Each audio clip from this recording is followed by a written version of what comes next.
How many segments we doing?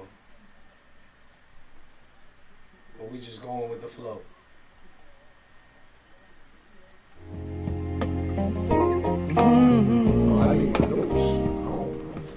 Dante Scott's career at Imhotep Charter High School is one of the greatest in the storied history of Philadelphia scholastic basketball.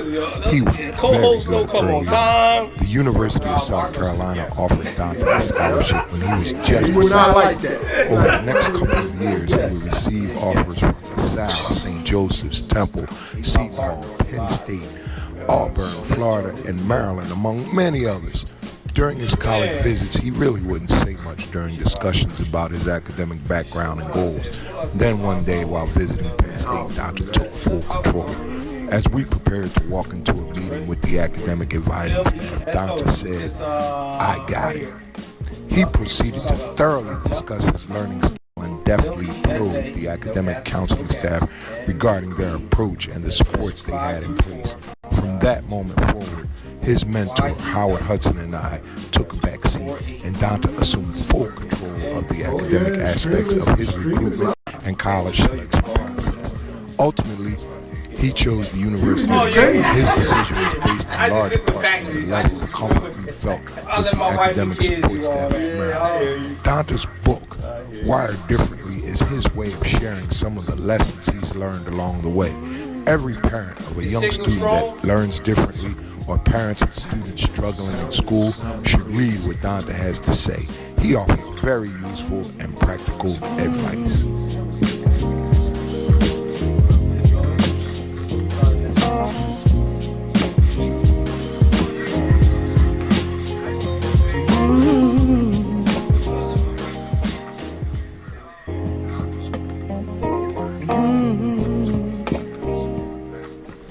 Dante Scott's career at Imhotep Charter High School is one of the greatest in the storied history of Philadelphia scholastic basketball.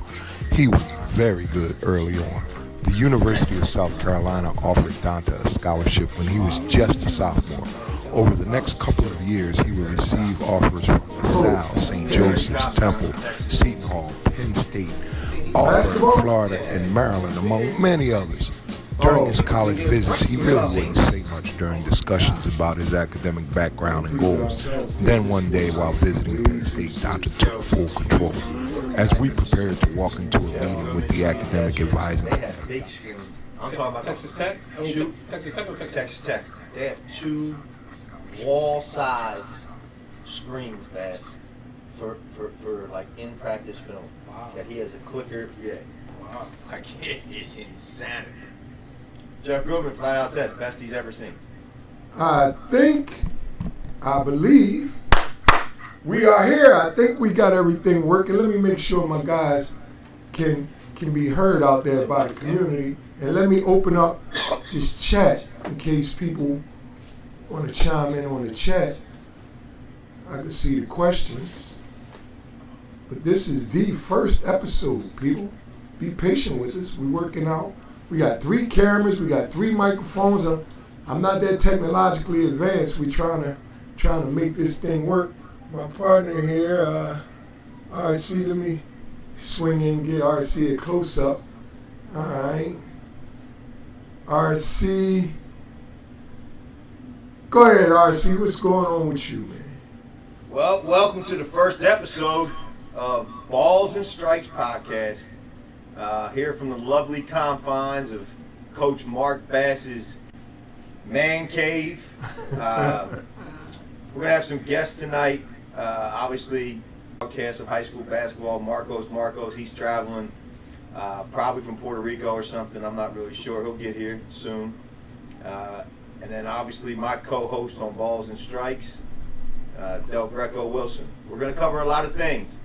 We're going to go, through Jersey, through Philly, through the suburbs of Philadelphia, high school basketball. We're going to talk a little bit about the recruiting aspect of it. Obviously, Mark was a college coach for a long time, as was I, and Morcos as well. We're going to talk about what we're seeing and what we're hearing out there, what's going on with high school guys. Obviously, Mark has some really good players at Trenton Catholic, and it's not only college recruiting that's going on; it's the AAU recruiting, and we get it. But we're going to touch on all things. But we're going to have some fun here, and we'll take some chats on some questions on the live chat. We'll take a couple call-ins. And look, if you don't like the truth, if you don't like hearing the truth, if you don't like hearing our professional opinions, we're not amateurs. We've been doing this a long time. If you don't like our opinion, don't watch. Because we're going to give it to you straight. We're going to give it to you raw, no chaser. So we're going to get going here in a minute. All right. RC, I think in addition to Mark Bass, who's in studio, the studio is in his basement, so I guess he is in studio. In addition to Mark Bass, I think we're going to kick the night off, and our very first guest on the very first podcast is none other than the illustrious grassroots AAU coach, Skip Robinson. How you doing today, Skip? I'm doing all right, fellas, one day at a time. Skip, as I'm glad we got you here today, because over the next 8 to 10 weeks, it's going to get a little, it gets a little bumpy out there on the streets with this AAU stuff. Since I got you here, what's your advice to some parents and to some kids who may be going through this at the high school level for the first time? Maybe you played mom and pop, middle school, elementary, but now it's starting to get real for you. What's your advice to parents as they try to sort through the maze and come up with the program that works for them? I think first and foremost, you got to understand if a program is reaching out to you because they want you or they need you. It's a vast difference in the AAU world between the two. So you got to figure out where you stand with that. Then you got to look at the roster, the makeup of the team, what they bringing back, who they bringing in, what positions they'll play. Then you got to do a self-eval. Do I fit in with this team? What can I bring to the team? What my minutes going to look like? If I'm the parent, you got to hold the coach accountable just as well as you did. And take it from there.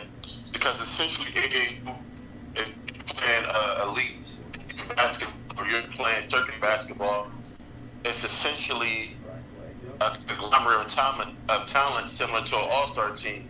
So you're either the one or two best player on your high school team, and so.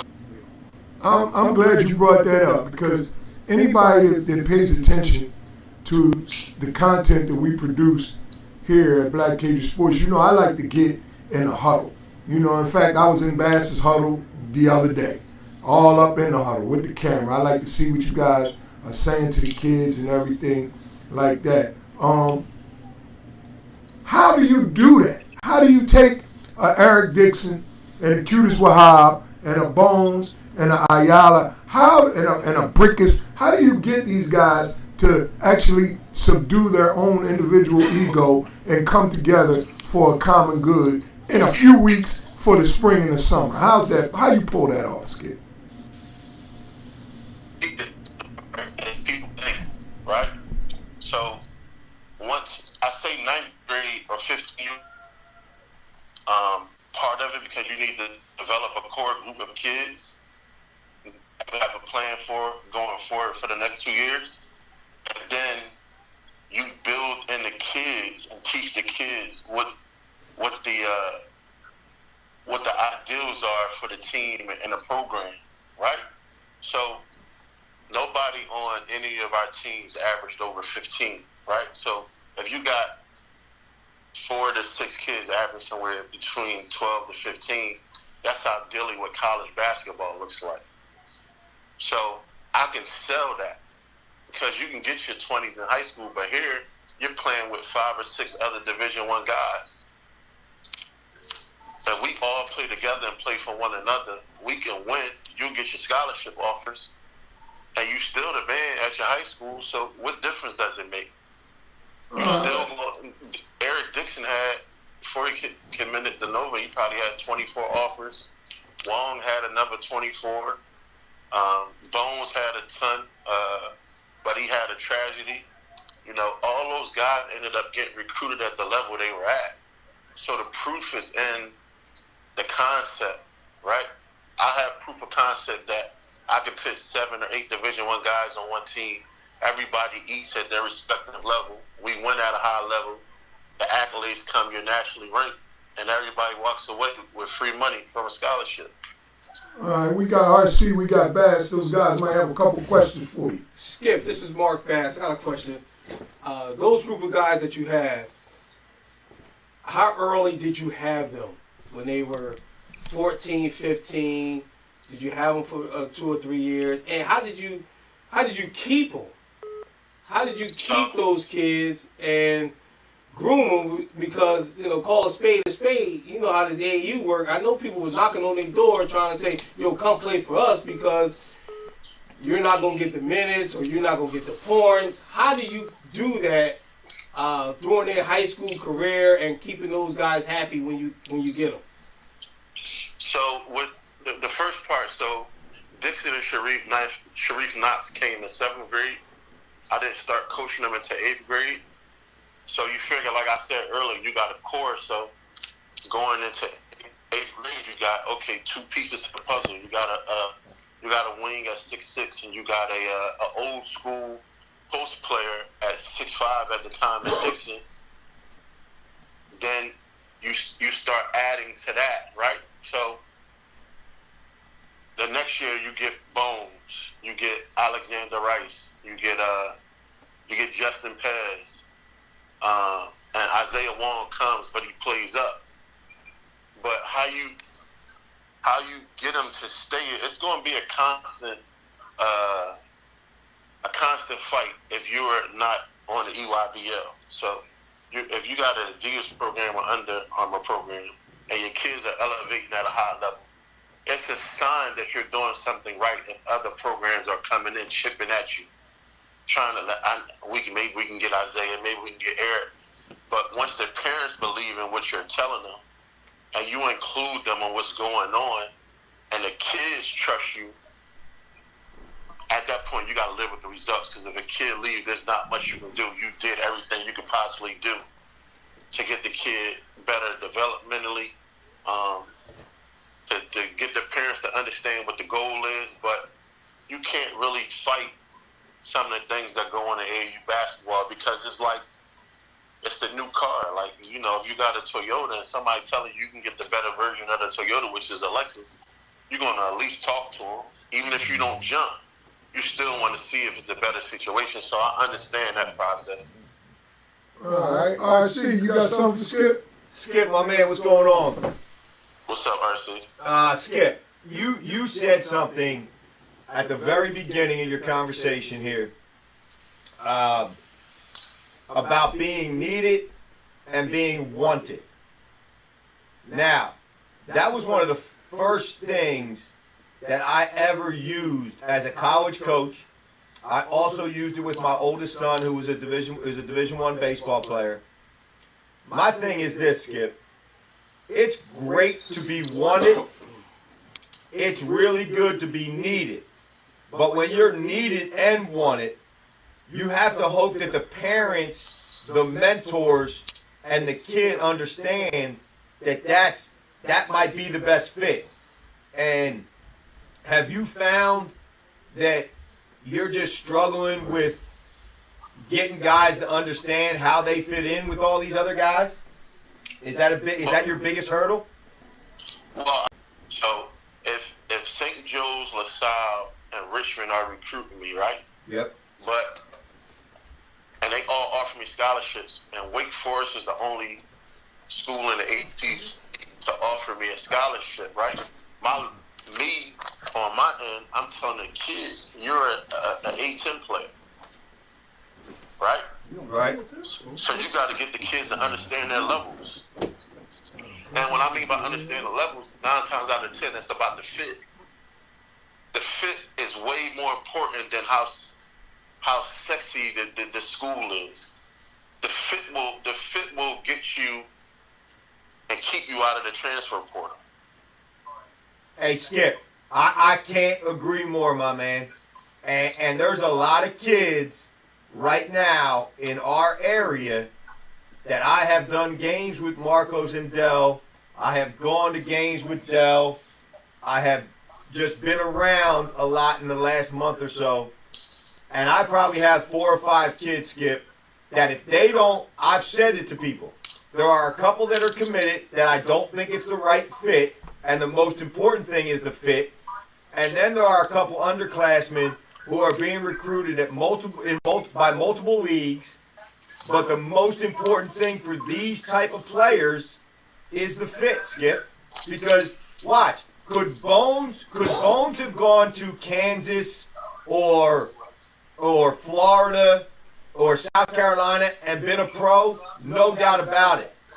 But I think because he picked the school that fit him best, his stock rose because of the fit, Skip. You know what I'm saying? Like the fit. Because what you do, RC, is VCU had a plan for Bones, right? He wasn't a scholarship filler. He wasn't, we need bodies. We got to get kids that can help us fill scholarships. You know what I'm saying? They had a plan for Bones. It's the same thing for Wong. They had a plan for Isaiah Wong. When Miami would come to the games, the whole Miami staff was there. You know, they had a plan for the kid. It was the fit. It was a fit for the school. It was a fit for the coach. It was a fit for the playing style. It was a fit for the kid, proximity-wise, playing time-wise, and coaching style. It was a fit. So could Wong, like you said, could Wong have played somewhere else? Absolutely. But the fit was with Coach L in Miami, and the fit was for Coach Rhodes and at Virginia Commonwealth. So you got to understand. Let me interject. How important was it? See, I think Bones just had a perfect situation playing alongside a kid like Ace. Because, you know, we all know who really watch him. Ace doesn't want to really shoot a lot, man. He just doesn't. He wants to facilitate. He wants to play defense.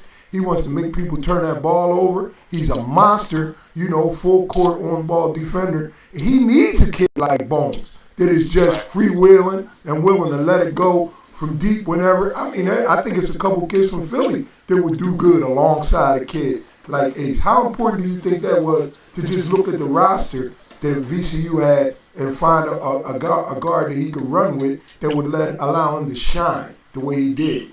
Well, what they did was the previous year when they were senior laden and had a heavy upperclassman presence, Bones was allowed to go through those guys, right? So when they get a guy like Ace and Jameer Watkins come in and Mikael Browns-Jones, what you do is now I'm passing that game on to these guys. I know what's expected of me now, and I can give them what was given to me the year before. Experience teaches experience. So Bones, no, he didn't have to transform who he was because he knew who Ace was. Again, it gets back to the fit. It's all about the fit. You couldn't bring in an identical player and put him next to Bones. It wouldn't have worked. So Ace, like you said, slid into that spot. He was the next piece to the puzzle. It all fit together. Skip, this is Mark Bass again. Speaking about the fit, we talk about Bones, we talk about Juan. They're exceptional players. How about that guy that's not at that VCU or Miami level, but think they are? And you got to have that grown man conversation with that kid that too many people don't like to have. saying you're not that guy to go to VCU, go to Miami, but you might be a better fit maybe at a Central Connecticut State or somewhere else. But they don't want to hear that. How does that put you in a bad, not a bad spot, but how do you handle those situations with those marginal kids who think they can play at that level but really can't? So one of the kids I kind of raised from the time he was in high school is a Jerry Johnson, right? Who was at Rider University. So for me, it was people. You know, he should have went to Davidson. He should have went to Delaware.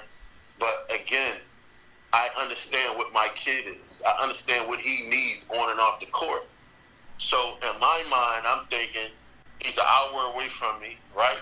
The conference is a good mid-major conference. It's conducive to his style of play, his body type, and his physical limitations. But more importantly, I know this kid isn't going to be a pro. So I need to put a Jerry in an accelerated program where he can get his master's in 5 years. I mean, he got the bachelor's in his hand after 3. And he got his bachelor's in his hand at 3 and have his first master's after 4. There you go. So I don't listen to the white noise. I listen to what makes sense to me. I need this kid. Some kids need a certain level of care and upkeep and being watched over. So for me, it's putting the kid in the best situation, and that's not always about basketball. That's about residential life. That's about on-campus activities. There's nothing wrong with being a big fish in small pond. That's what these kids got to understand. It's okay to be the big man on campus in a small environment. That's conducive to changing your life instead of being small fish, big pond, and getting lost in the shuffle. And how much research did you do with Kev? Because that ain't the first kid to get out of Ryder. You know, Ann Durham actually has his master's in his hand. Ryder is one of the best schools around as far as getting these kids, especially the black kids, to finish on time, and those who have the ability and the desire to want to really do graduate school, because you got to want to do that. Those who really want to do it instead of just playing a 5th year, they get out of there with master's degrees. Did you look all that up before you made that decision? Yeah, so we talked, and I looked at the schools that was actively recruiting, and I forced my kids to do research. I'll give them 5 or 6 things that they need to look up and come back to me and have some dialogue with me and their parents to get a better understanding of what's at stake. Because all of the things that people think don't matter do matter. All of those little things matter. How long has the coach been there? How many people? What's the team's GPA? How many people have they graduated? What's the alumni basketball base look like? What's the base of the school? Where it's at? What do they get these jobs from? And that was one of the things when Eric Recruitment was going on. We sat down with Rutgers. We sat down with Virginia. We sat down with Oklahoma State. You know, Rutgers brought in the CEO of Motorola that said, you know, if this basketball thing doesn't work, this is what we have in store for you if you come here. All right, I think we got a question from Marco. Marco, you got something for Skip? Yeah, Skip. Well, first I want to congratulate Bones. I don't know if y'all realize he just signed a shoe endorsement deal with Under Armour today. Stayed loyal with what you guys, brought him into. But also the way y'all coached, Skip, and all 3 of us have coached in college, and we've been around the game a long time. The way we talk to these guys in the recruiting process and the way we treat them during the recruiting process is not the same way that they're going to be talked to when they get on campus. It's not going to be the expectation when they get on campus. And, guys, I think, get lost in that they don't really understand. They think the way, they're treated in the recruiting process is going to be the way they get treated when they're on campus, and then it's a rude awakening. And then the way you guys coach and the way you guys are on your kids, I think that gets them ready for when Phil Martelli's coaching them, for when Jeff Arnold is coaching them. Because You've never been in a St. Joe's practice. You've never been at a Drexel practice or a rider practice, and Bruiser Flint's on your ass, or Phil Martelli on your ass. You can't replicate that, right? So how do you handle that? Because of the way you coach, Skip, you're on your guys. Do you think that sometimes pushes some kids away? Do you think that kind of, because you're basically getting them ready for college? Because good question. That's not the way that we recruit these guys. The way we talk to you during the recruiting process is not going to be the same expectation when you get on campus. I'm gonna give you the first part of that, Marco. Great to hear your voice, brother. Man. If I can get a kid to a school, and for every time that kid don't call me when something goes wrong, that's a win for me, right? So I remember the Bones' first week at VCU. He showed up for conditioning 10 minutes early. That was taught to him. Early is on time is late, and late you might as well not show up. So being ready for me makes the next level easier, because now that coach trusts me, I can go back and get a kid from Skip because I know what's coming with that. So where they got to see some kids 5 or 6 times, I can get on the phone. If it's not me, hey man, I got this kid, man. I think he's perfect for y'all. Just come and take a look. They might say, hey, all right, we're going to come in and take a look because they know what kind of product we put out. Or they might just say, nah, Skip, we're going to take your word. We're going to offer. That's way different than you see with these pseudo offers that's on the internet every day. Pseudo. I like that. Well, Skip, we're going to have to let you go. But before I let you get out the door, I'm going to have to put you on the spot, man. Are we going to see you, first of all, do you physically feel up to coaching at that level this summer, this spring? Are you ready to come back? Well, I mean, as of, I think on whatever Friday's date was, the doctor cleared me to begin coaching again. So by the time April rolls around, I'll have enough rehab and treatment under my belt to where I'll be able to get out there on the sidelines. But I don't know where I'll be coaching at. I'll just leave it at that. You don't have a home right now, Skip? You're a free agent? I don't. Yeah, I don't have a home. I believe that is breaking news. And let me put myself on the camera. I believe that is breaking news in the Philadelphia basketball community. Skip Robinson is no longer affiliated with any AAU program at the time. I'm not misspeaking, am I, Skip? No, I don't currently have a home. I don't know where I'm gonna land at. It's all new, so I don't have any options. I don't know what I'm doing. But as far as I will be coaching. If I find a home, I will. If not, I'm pretty sure I'll find something to do with my time. I'll just go catch some games. But right now, I don't know where I'm gonna end up at. Okay, Mark Ballz. You've been trying to recruit these guys out of these programs for 20 years. What would you say to a program that's in need, of a guy to come in and try to develop kids and show them the right way? Should they reach out to a guy like Skip? Absolutely. Before I go, Skip, how long have you been doing this, Skip? 2 minutes, all right? Call me back in 2 minutes. 2 minutes? Yeah. How long have you been in the AAU profession, Skip? So this is 2022. Dan started me, I want to say 2009, 2008. So you've been in the business for a while. So if I'm an AAU director and I need someone to be my 17 and under AAU coach, you're the perfect fit. You can trust him. You can trust him. He give you the blueprint on how to do it, as far as on the court and off the court. Honest, trustworthy. You can't go wrong. Kids want to play for him. And like Marco just said, kids want to play for him. What? Come coach with me, baby. Come on, player. I ain't got no Under Armour stuff with me. You still coach with me. But the good thing about it, though, and I think, and Skip, you can correct me if I'm wrong, I think you can pick and choose where you want to go. He has options. Right. You know you we don't want him going all the way up New York or Baltimore or I got a DC. salary cap for you, baby. or mom and pop. So you got options. You got options, and you'll figure it out. And the next move you make will be the best move for you. And you got our support. You got our support whatever you do. Skip, we appreciate you, my man. It's all about the kids, man. It's always going to be about that. And Skip, you know what? And that's one of the reasons I've always respected you. You've never made it about you.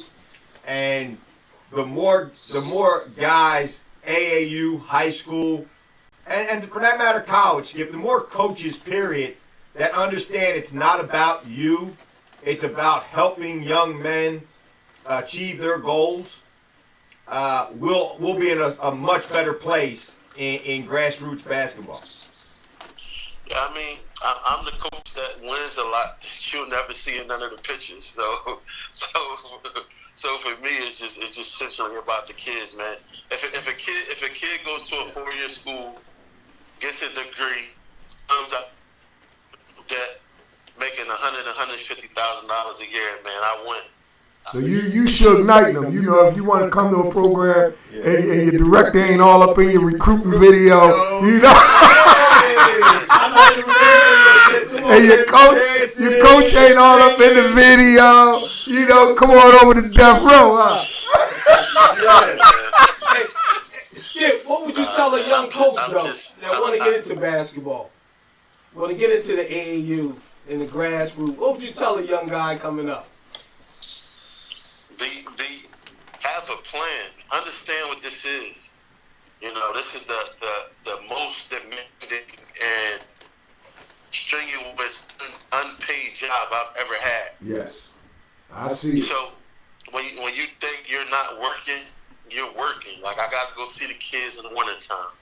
I got to consistently talk to the parents. I gotta get college interest to get the college coaches to see them with their high school teams.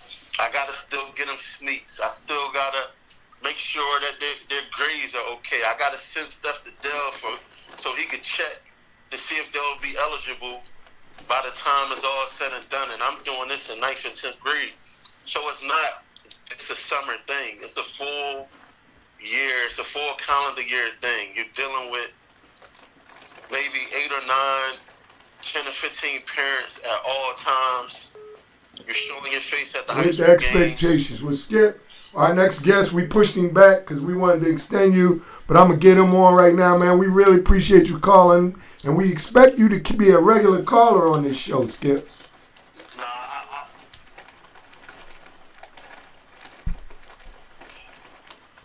I'll come out for you. Appreciate you. All right, now. Steph, can you hear me? Yeah, I can hear you. Ladies and gentlemen, I want to introduce you to a friend of mine.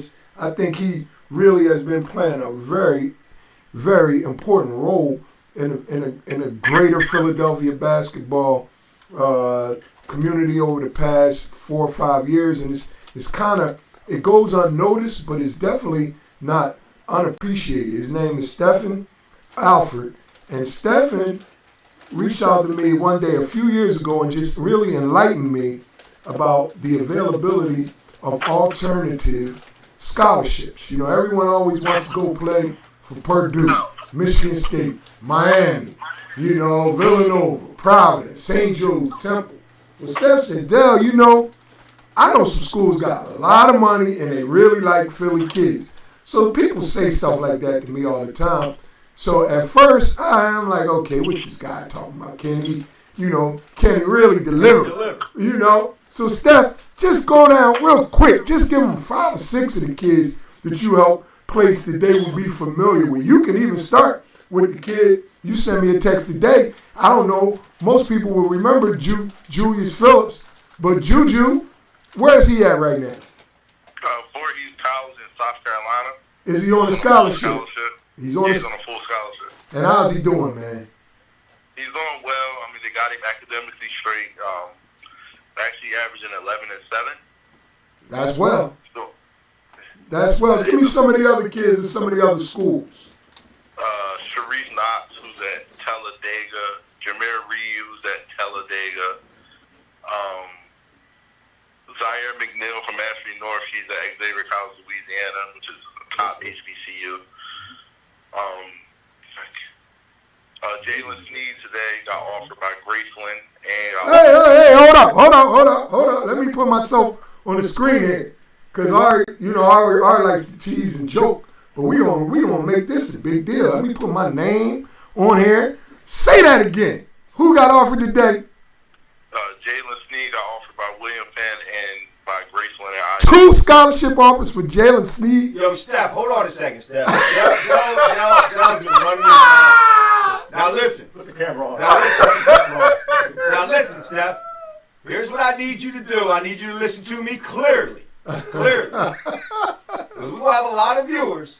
You said Talladega. They ain't down there racing cars, are they? Like, what are these schools, Steph? Explain to these people what the NAIA. That's a good point. Explain to them what the level is. Because you start throwing out Talladega, I'm thinking the movie, I'm thinking racing cars. Tell these people that don't have any understanding. Well, the NAIA it's another governing body, like the NCAA, so that's their own conference. It's big in like the Midwest, all the Southern. It ain't that many schools on the East Coast. It's its own governing body. It got levels to it, just like D2, like the top of the NAIA, like Talladega, Loyola University of New Orleans, who actually beat University of New Orleans this year. You got the top tier teams, you got the mid tier teams, and then you got the lower tier teams. But when you get to the top of the NAIA, like William Penn, who's get 10 full scholarships, all them top schools, they got 10 full scholarships. And they love Philly kids. They love the hard-nosed grit of Philly kids. And they don't mind paying for them, as long as they want to come take care of their education and play basketball. That's outstanding. Now, people will recognize Munir Newton and Malik Edwards. These were all Catholic level kids. Munir was definitely a borderline Division I prospect, and William Penn came along and he just didn't want to keep holding out. He had his educational expenses covered. He took the deal. What do these packages look like, man? Do mom and dad end up with big bills? Do the kids have to take out loans? Well, Malik and Munir took out 0 loans. Everything was covered. Flights, everything. They actually flew the parents out. The flights was covered? Yeah, the flights was covered. Everything was taken care of. All right. I think my partner Marco has a question for you. Well, actually, this is a statement for you because, a lot of times, I've coached out of state, and you guys got the opportunity to coach locally, so you got a chance to see some really, really good high school basketball, some really, really good AAU basketball. I coached in Texas, I coached in Alabama, I coached in Florida. In the state of Texas, you might have 20 Division I players total in the entire state, 20 Division I basketball players. There's 20 Division I basketball players in the Catholic League. And then we beat each other up on, I don't know. I'm telling Dell, listen, I'll give you an example. Keith Washington. You remember Keith Washington? Yes, sir. Keith Washington went down to Rice and made all freshmen. I think he averaged 14 points a game, and nobody recruited him locally except for you. And I think there was some other. Yeah, I think there was some schools that recruited him, but nobody really came after him. And I think because there's guys like Coach that will introduce some of these colleges to these Philly kids, Philadelphia basketball, the city of Philadelphia and the greater Philadelphia area, I think, to be honest, in my opinion, probably has the best basketball in the country. Chicago's, they obviously really good. New York, I think, historically has been really good, but they've been down over the last few years because the kids have been leaving. They're leaving for prep schools. They're leaving for prep schools. They want to get out of the city. Yeah.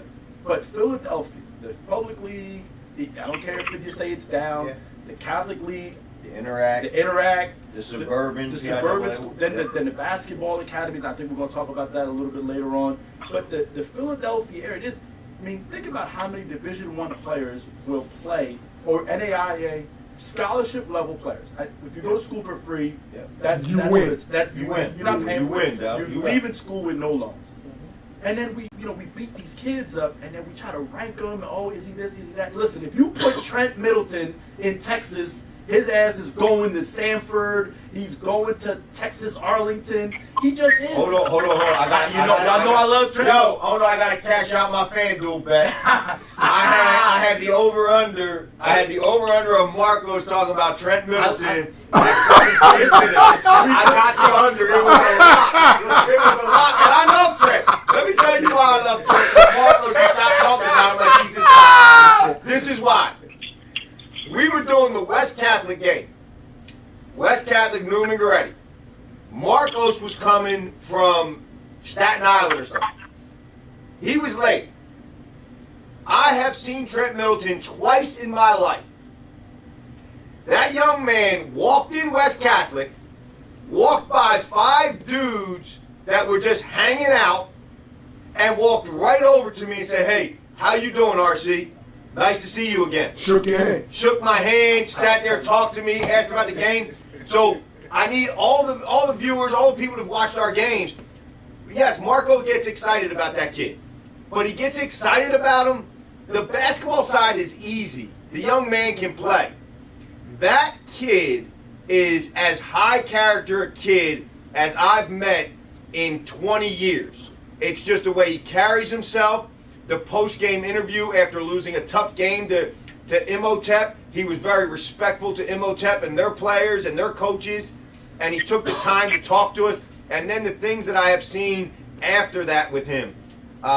So I just had to get that out. I got my FanDuel. I won the bet. Well, Steph, let me ask you, what's been the feedback, character-wise, from the kids that you send to all these distant lands? Have the coaches been happy with these guys in the classroom and in the communities in which they're placed? Yeah, I mean, I was just start with Malik and Munera.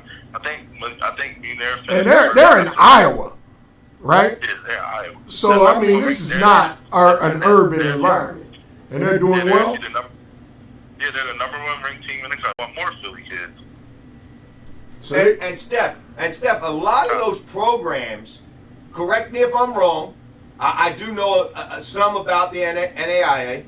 A lot of those programs are in towns where they're the only show in town. Mm-hmm. So the feel the kids get is much different than the perception. Can you hear him, Steph? I mean, I went NAIA also. I went to Concordia College of Selma, Alabama. We were the only school in Selma, Alabama. So other than the community college, so you get media coverage, you get fans coming out, you got businesses supporting these schools. They're what the perception people give it is it's not good as NCAA schools. Well, when you're dealing with the NAIA, they have no money. There's no pot. If they say 10 fools, that's what it is. So they can get any kid that they want to get. They're not worried about out-of-state teams. They're not worried about out-of-state kids called the 1.5 scholarships. They got 10 fools. So they can. That's why some of those rosters want to get because they have no money. But they can. When they're offering these kids, they're offering them knowing that these kids will have no bill. Mm-hmm. Well, my man just chimed in on text, and I did know this. I know he got lost in the shuffle, but I recruited him when I was coaching in the PSAC. Miguel Bocachica, the head coach of West Catholic, he played at the University of Great Falls. His comp is this, Steph, and let's see if you agree since you're helping a lot of local kids. His comp was NAIA is very much PSAC-like and low Division I like. Yes. I said that to Dell. We've had talked about it.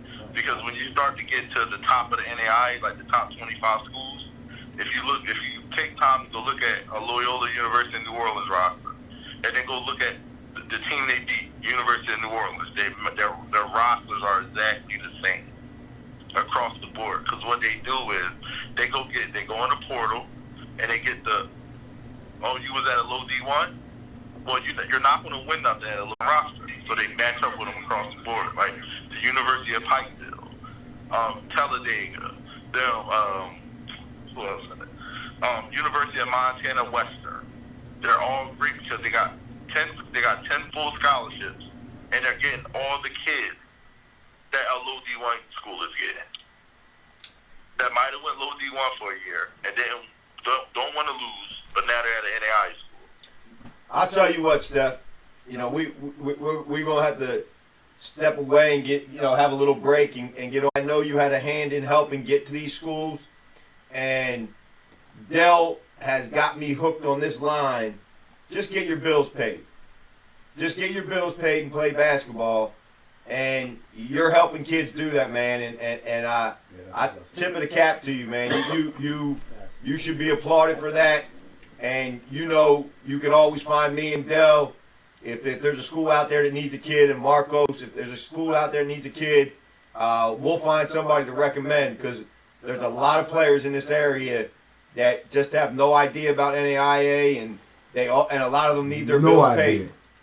Well, What I try to also tell kids is this. There are a lot of kids worry about trying to go pro, which me and Dell had that talk before too. My perfect example, last year William Fent's 40 kids signed overseas contracts. He's in the G League now, but he got drafted. You getting the same as that looks. As long as you go there and get your accolades and All-American and do what you got to do, you're going to get your goal, which is everybody goes to try to go professional. And that's what I try to tell you. Get your degree and get as far as you can go with as close to zero balance as you can get. I finished school, I got 0 student loans. And that's what I try to tell kids all the time. And I played at CCP my freshman year. So I just try to tell these kids all the time, that's my message. Zero balance, and you go. You and Steph, why don't you touch on the qualification process for NAIA and how it differs a little bit from Division II and Division I, just so that way if there's some kids that are not, they haven't met initial qualification and they're not there, this will, we're going to attach your name in the chat and all that, so that way they can reach out to you, because you helped me, try to find homes for some of these guys. Great question. All right, so for the COVID year, from as of now, the NAIA clearinghouse says you only got to have a 2.0 in your core classes. And so there's multiple ways to qualify for the NAIA, but you got to meet 2 of the 3 rules. You got to have a 2.3, or you could graduate top of your class. Top half. Or you. Because there's some kids that can't qualify. Instead of going to junior college, you burn 2 something years. like that. Correct. I can get the exact rules and send it over to you, Dell.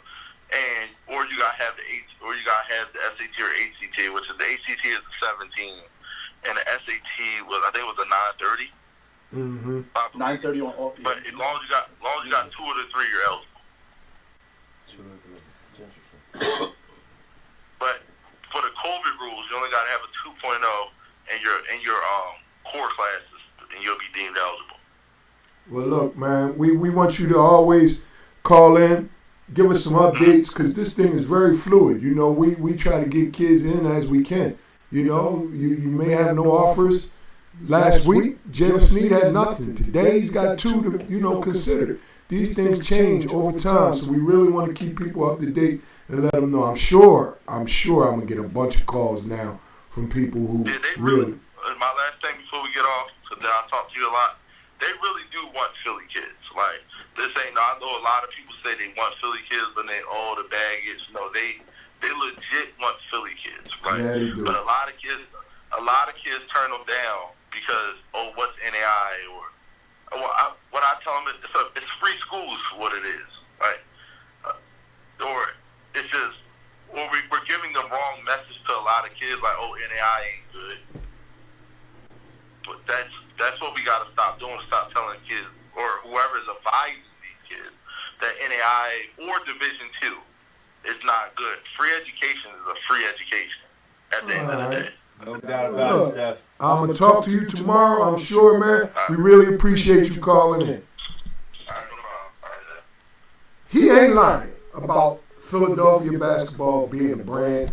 People know it all across the country. They're looking for it. They'll call you with a specific name. Heat Gates. Like, guys from California in 2020 called me and say, I need a motherfucker like Heat Gates. You remember Heat? I'm like, I know Heat. They like, that's what I need. That's what I want. You're talking 30 years ago. And Heat's name is still ringing. And Joe, it's not just, look, we use the term Philly kid. We use the term Philly kid. and we've gotten blown up on Facebook for you posting, well, this kid's from Philly, he's from Delaware, he's from Jersey. Look, Philly, our wings are spread, man. Like these guys. Zip codes don't matter. Yeah, the zip code doesn't matter. These guys, whether it be a kid, Bass might be recruiting at Trenton Catholic, they might play for a Philly AAU team or with those Philly guys. It's all close enough.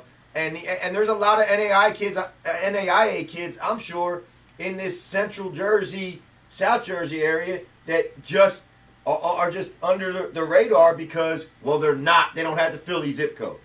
Well, so all the coaches that hear this and find out about it, reach out to Del and I and find out about it. Because it is about getting your bills paid. No question. All right, well, Baz, we're going to switch gears.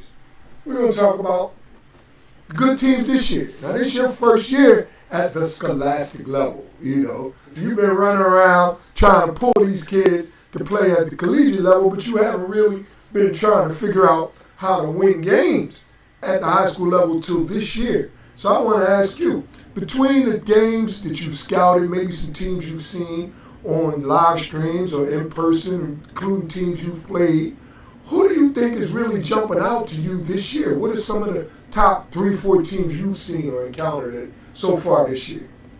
Well, I would say the top 3. I was at that Roman MOTEP game. We played Roman. I would say those 2.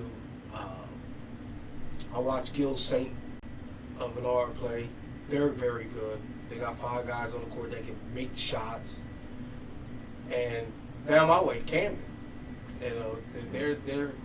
They're top notch. So those 4 teams, I would say in the general area that I saw. Roman, MOTEP, Camden, and Gil St. Bernard. Yeah. Okay. Now, Bass, you touched on it right there for a second. Coming from college to the high school, you said guys that can make shots.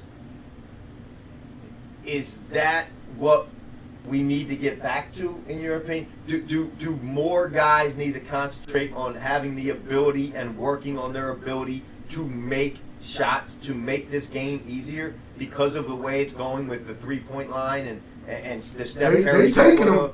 They're not making them, but they taking them. I tell my guys every day, you're absolutely right. This game is a skill game. You gotta have a skill, and shooting the basketball is a skill. It's the greatest skill. So when you have guys that, and I tell my guys every day in practice, if you want to become a better shooter, you gotta get in the gym and be a better shooter. It just doesn't happen overnight, because it's a skill. Like if you watch my team play, we're gonna guard you. We're gonna guard you for 32 minutes, but we have that low because we're not a great shooting team in the half court. So we got to turn you over. We got to get layups. We streaky, but we don't have that guy that boom, just going to knock it down. Gonna knock it down. And you can't just dump it down and a guy going to get you a foul shot or a layup. It's going to get you a big basket. Yeah. Trying to get you a big foul. It's a skilled game. It's a skilled game. So that's Marco, you, I think, are a little bit unique here because you're living in North Jersey. Your son is playing in East Blip. So you're seeing games all over, in addition to a lot of the Philly games. Who's jumping out at you that you've seen this so far? Cardinal Hayes in New York City. I think they just joined the top 10 in the country. I think they're like number 6 in the country. Man, I mean, they're ahead of anybody else in our region right now. To be honest, they're loaded. They're top 6 or 7. And I think, over Roselle, over Camden? Yeah, no, they're ranked way higher than those guys. I mean, Camden, I think, is down to like 12, 13. No, they're number 6 or number 5. And some. Max Preps. I mean, they're ESPN, they got them top 10. I mean, they've got shooters, they've got ball handlers, they've got size, they've got bigs. And I think St. Benedict's, because they play independent, they're very, very good. They've got a guard there that's an absolute stud, high major player. They've got 5-6 guys that can play mid-major plus.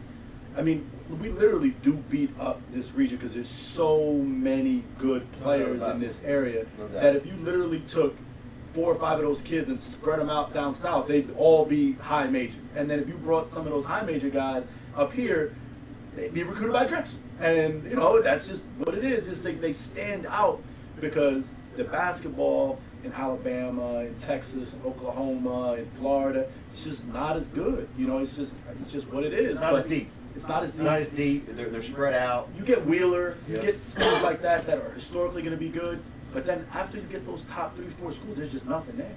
I mean, literally, that's why, you know, you get those schools, they come up here, they get beat. You go to Sierra Canyon, they come up here, they get beat. You know, and they're the Siri, always listening. You know, they're the cream of the crop in California, and you bring them up here, and they're gonna get beat by a public school. And they've got, you know, a NIL deal for the entire school. They fly private. They've got 7, 8 commitments. 7, 8 commitments in Division I, and they're gonna get beat just by a public school in Camden. That's, you know, maybe. But let's not act like that's just a regular public school. That ain't a regular public school. But it is, though. You know, it's public school. You know, Yeah, that team ain't no regular public. It's It's a regular public school. But you know, historically, the Philadelphia area has had Simon grads. They've had public schools in this area that have been good. And if you live in that district, you'd rather go to Simon grads, and you know that's saying something. You know what I mean? But Cardinal Hayes, I think they're doing a really, really good job. And I think South Kent up in the prep circuit, I think they're really, really good. They've got, you know, 5, 6 Division I players. Rafael Chilios up there, former college coach. We all know him. He's doing a hell of a job up there. I mean, again, I don't know. And you said something about the Philadelphia, like we spread our wings. Yes, Philadelphia. But if you're from South, like Bass plays all the Philadelphia schools, whether it's in the and spring, that's my point. Yeah, absolutely. If you go through the gauntlet and you play those schools, like he's playing Roman.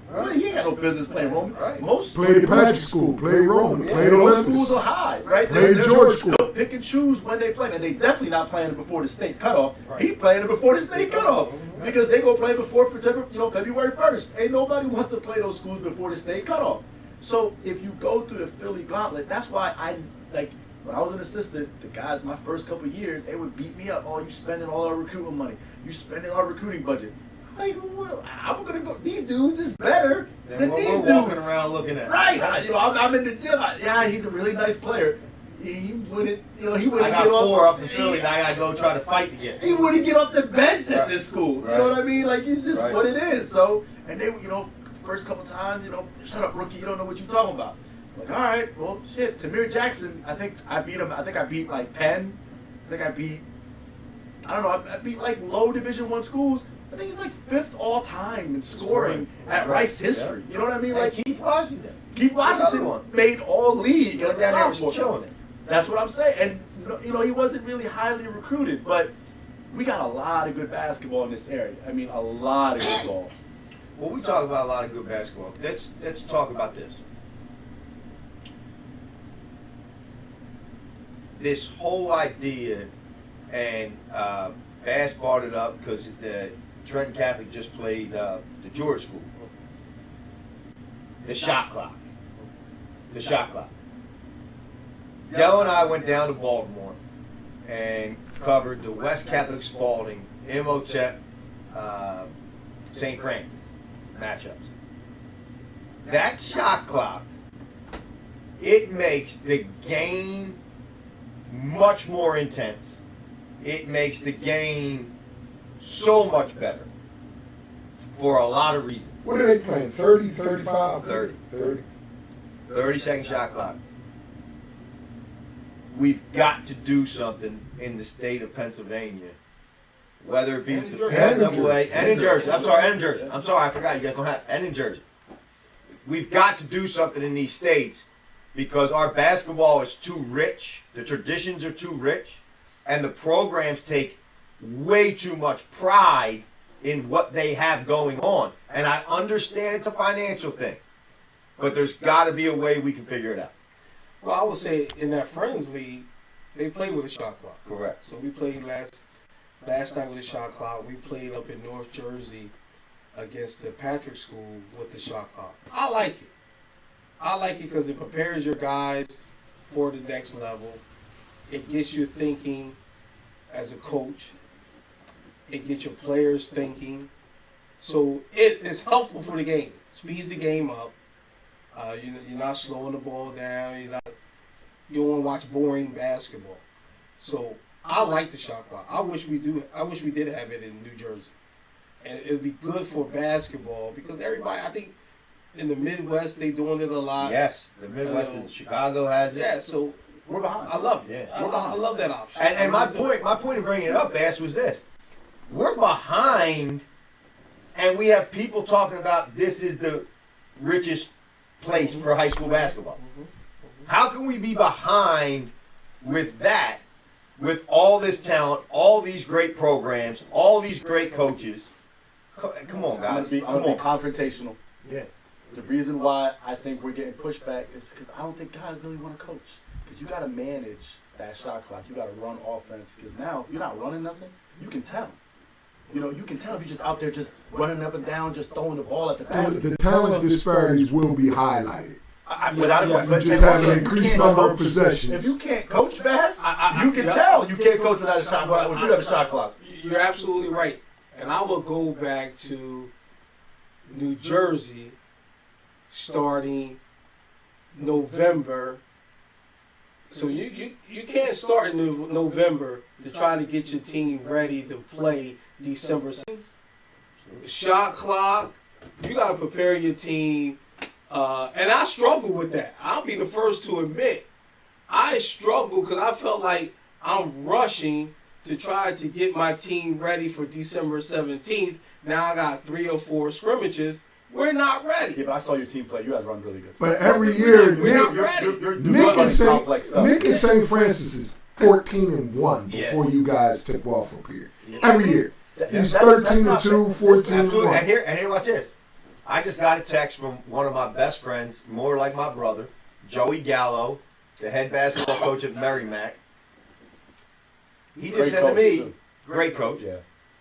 He just said to me, RC, how about when a college coach drives 4 hours to see a kid play and the other team holds the ball for the entire quarter? You're killing those kids. So watch. Bass said it. It's the development for the next level. Well, that's this world. When you're in grade school, you're being educated in algebra or physical science or geometry or whatever it is, trying to get ready so you're successful in high school. No question.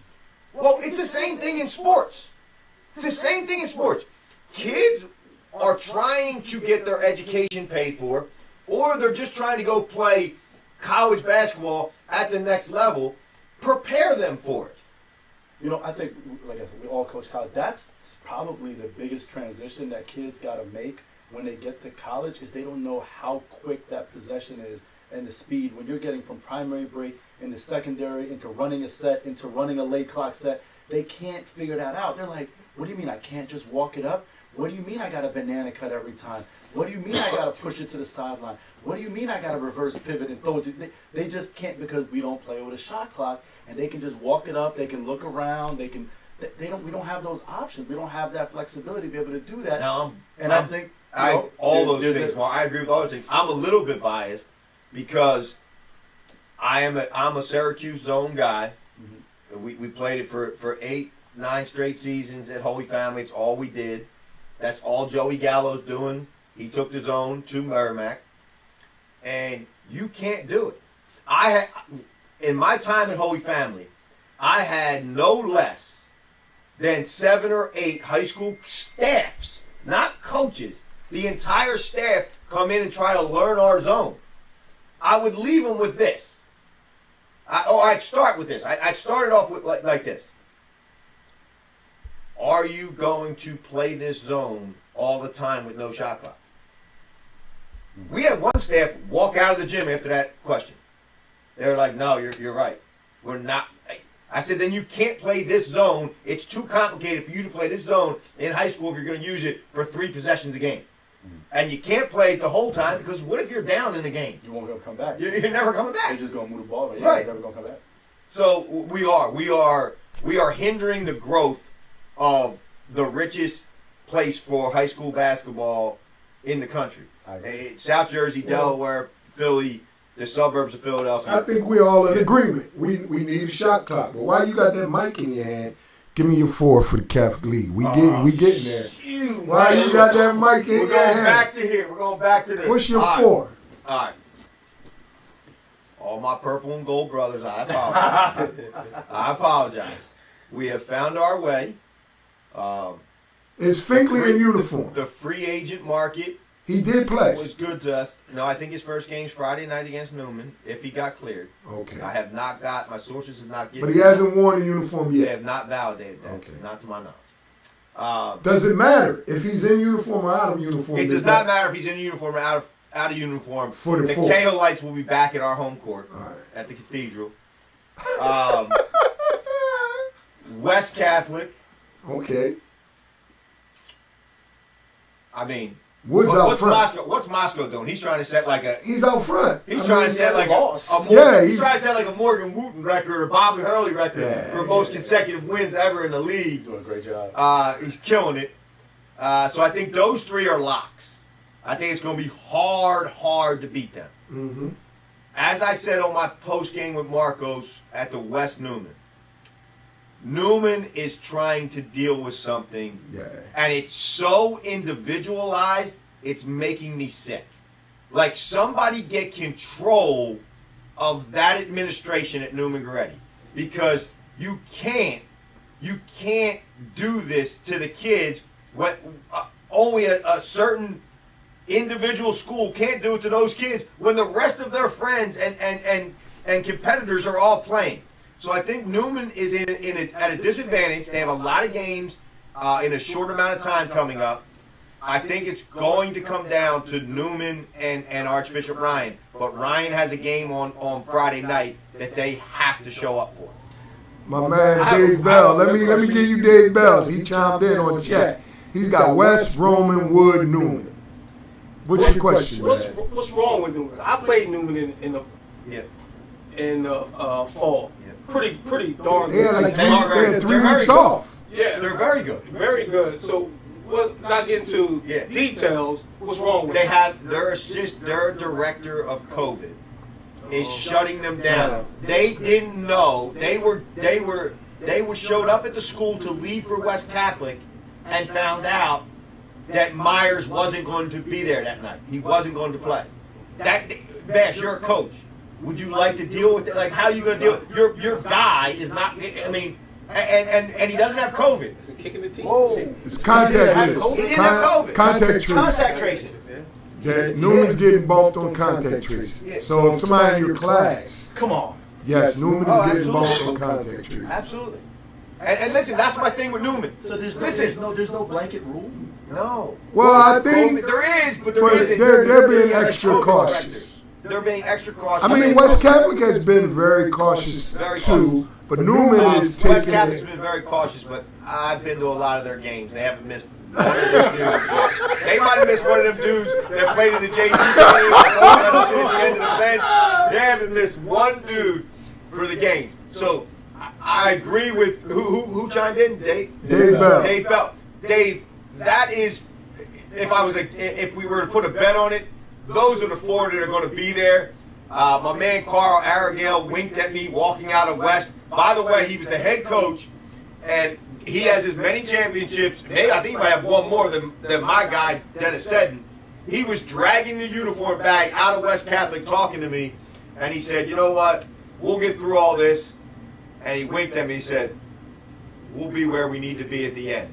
So I can't bet against Carl. I'm not betting against Carl. No. I think Ryan's going to have to pull an upset out in the playoffs to be able to get to the playoffs. I do think that's the dark horse, though. I mean, they got Dell's favorite player. That Sorber kid. Thomas Sorber. Where's he from again? Oh, hey, get back over here, Del. Wait a second. He said, where's he from again? No, I walked in past his house. Yo, hold on, Marcos. I walked in past his house and said, good game against the George School. He said, yeah, man. He goes, RC, my guys guard. We're fast. We're aggressive. Because He said, he said, I don't have one guy. We're gonna get you. We're not going to tamper with Joe's roster on the air. He's not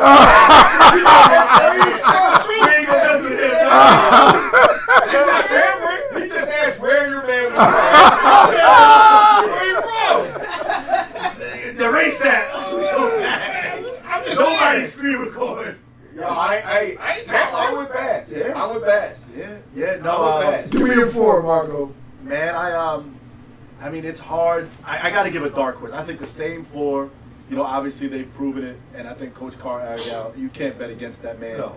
But I do like the coach at Ryan. I think, I think he's a stud. Oh, he is a stud. He absolutely is a stud. I had a chance to watch him, and he ran great action. I think he came out of timeout, backdoor layup. Absolutely, twice. Two different sets. Yeah. I mean, he runs really, really good action. He's really good. He needs his seniors to step up. The sophomores have been carrying him. Yes, they have. Sneed and Boyd have to act like this is their last chance. The young man, is it Boyd that I think he got in foul trouble. The white kid. It wasn't The white kid that can shoot. The young man with the dreads.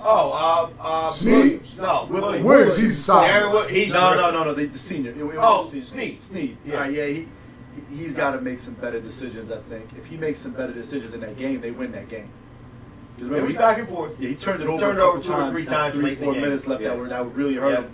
And I think if you make those mistakes in a tight But game. let me defend my guy Sneed.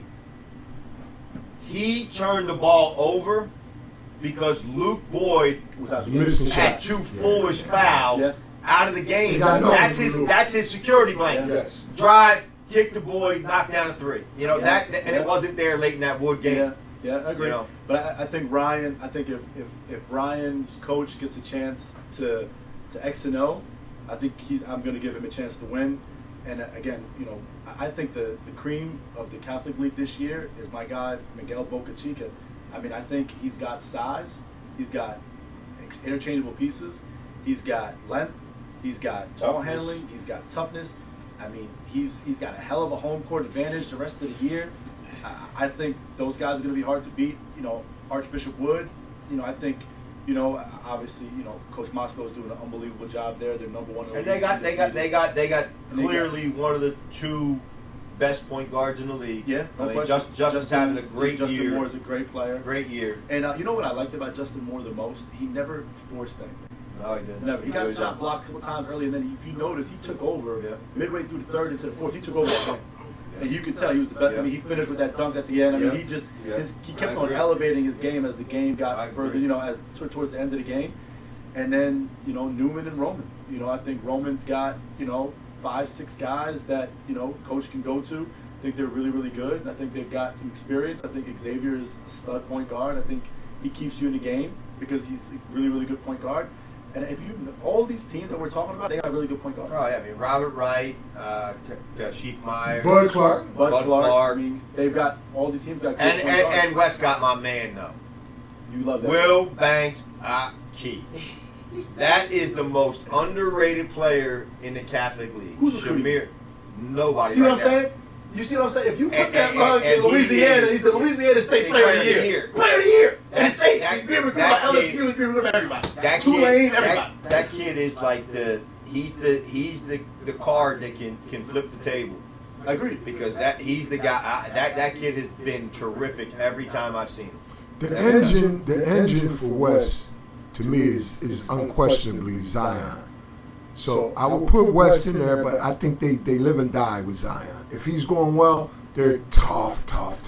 If he's in foul trouble, if he's not there, you know, emotionally, for whatever reason, they tend to struggle a little bit. I think the wild card, if Pinkney's in uniform, these guys know each other. They play with each other. You know, I don't think the stuff that Zion does to the rest of the league, I don't think he's going, you know. Do it to Finkley. He Finkley's seen it. You know, he's been there. And he physically can match up with his strength because Zion is really good. I think that's a hell of a free agent pickup by those Carolites. I got to give their salary cap guy is just doing a hell of a job at Roman, man. Unbelievable. They just found that money under the cap somewhere, man. They got him in. So now we're dealing with the commissioner trying to see if we can meet the deadlines and get him on the court. So you got Roman, you got West. I apologize again to Johnny Moscow for discounting him early. I really didn't see him running out, and at this point, really running away because some good teams have 2-3 losses. He has none. So he's got a little bit of a cushion. So you got to go Wood. So that leaves Newman, Ryan for that final spot. Any dark horses outside of them two? You would normally say maybe Devon Prep, but I think they got 3 losses already. Normally Devon Prep. The last couple of years. I like Devon Prep. The last couple of they've been on their right. They've been 5th, 6th place the last couple of years. The only way they're getting to the Palestra is if they're buying a ticket. Oh! Stop. Brutal. Stop. Jason Fisher. Hold on. Jason's my guy. I appreciate him. Jason Fisher. Coach. They're not getting to the Palestra. Jason Fisher. Like, come on, That's man. R.C. Keough. Come on, man. That's R.C. Keough. Come on. Said the only way you gotta get a Sutton pass to get to the Palestra. I mean, look. I told you. Okay, well then, out of the top 5, this is me and Bell's. out of the top 5, who could just shock the world? Yeah, that's what I'm saying. O'Hara? Top 5. Nah. Well, God. Ryan. Does a good job. What's his name? Ryan. Nemitz. No, not Ryan Nemitz. I know the coach. The player Pasha. The kid Pasha is absolutely ridiculous. Like he could go on a run. I don't know if the rest of the team is good enough. But if Pasha gets hot one night, the dude he's like fooling around with triple doubles every night. James Nelson Stewart is pushing LaSalle as a dark horse. How many losses? I was getting to them next. How many losses they sit? LaSalle has 2 losses. No, 1 loss. They got more 1 than or that. 2. No, they don't. 2 2 losses. I think they have 2. LaSalle, again, a college coach. Yeah. College coach Mike McKee. They are starting to get their wits about them. They're starting to play well. I just don't know if their talent level is deep enough to really overcome those 4 schools. You know, the West, the Roman, the Wood, and the Newman. LaSalle has 2 losses. I thought 2 losses. Who's the coach of the year? Both. It's gotta be. John's doing an outstanding Someone job. has to beat Moscow before. No. Yeah. I mean, coach of the year doesn't mean the best record. Okay. It doesn't mean the best record. Yeah, who's Doesn't mean the best right? record, right? Okay, Miguel. I love Miguel. Yeah. Folks, my guy. My God. John Moscow lost 3,000 points. More. More than Yeah, 3,000. he lost more than 3. Okay? He's undefeated. He beat Roman. He beat Ryan. He has Newman in a weird weekend. I believe I believe both teams played 3 games in like 4 days. So they have a weird one there, and then they have West Catholic at Wood. That to me, you want to talk about coach of the year? That's the game. That's the game. Okay. West goes up to Warminster and beats Wood at Wood. Folks, the coach of the year. If John runs the table and they don't give him coach of the year, take the voting away from whoever had a vote. I like John when they were Wake Forest. Now they're UNC, and I hold that against him. When he had Tommy Funk, he was more Wake Forest-ish, you know. Now he's getting Bethea and all these other high-profile kids. I love you, Johnny, Not but only did he lose 4,000 points, he lost his right-hand man. Yeah, And they said he was the brains, behind the scenes. Chris Roundtree, come on, man. The guy. all right, Give the guy some credit. Let's ask the Jersey guy this one then. Hey, Bass, we got a big game on Thursday. I think it's probably the last chance for someone to really challenge Camden in-state. You know, they play that national stuff. They can find a game out somewhere else in the country. Can Gil St. Bernard seriously pose a threat to Camden? Yes. I think they can pose a threat. Will they win? That's why you play the games. But they pose a threat because they have 5 guys that can make a shot. When you got 5 guys that can stand out there and make a shot, you have a chance. But Camden going to be ready. Rick is going to have them guys ready.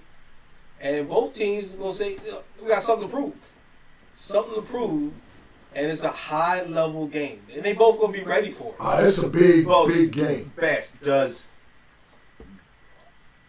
do they pose a problem? Does Camden pose a bigger problem for Gil St. Bernard because Camden's a little deeper, or am I wrong on that? Who do you think is the deeper team?